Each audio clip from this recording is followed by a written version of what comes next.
huwag kang mandamay!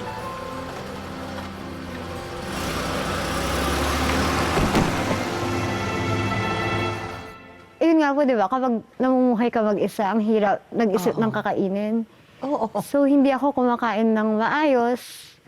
And then, parang nahimatay ako, tapos na-rush ako sa ER. Tapos nung time na yun, hindi pa rin kami completely okay ng nanay ko. Dok, bakit sobrang sakit po ng tuhod ko? Hindi ko na po kaya. I'll be very honest with you, Colleen.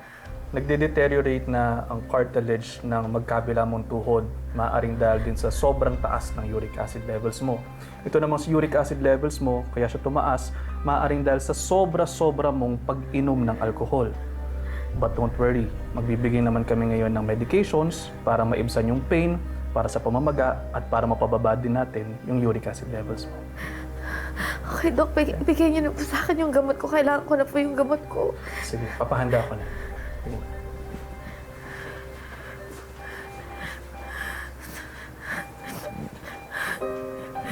Kaya diyan ka na magsusulat, ha? Isipin mo lang na kinakausap ng Panginoon. Thanks, Ma.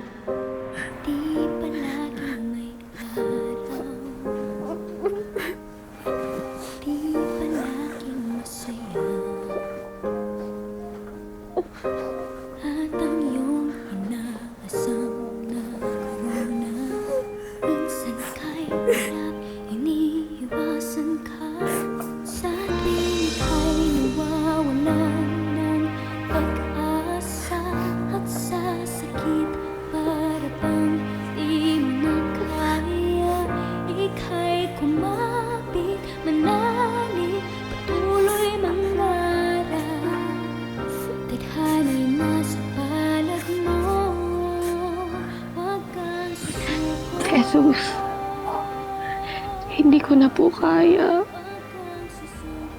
Kung hindi mo po kukunin ang sakit na to, kunin mo na lang ang buhay ko.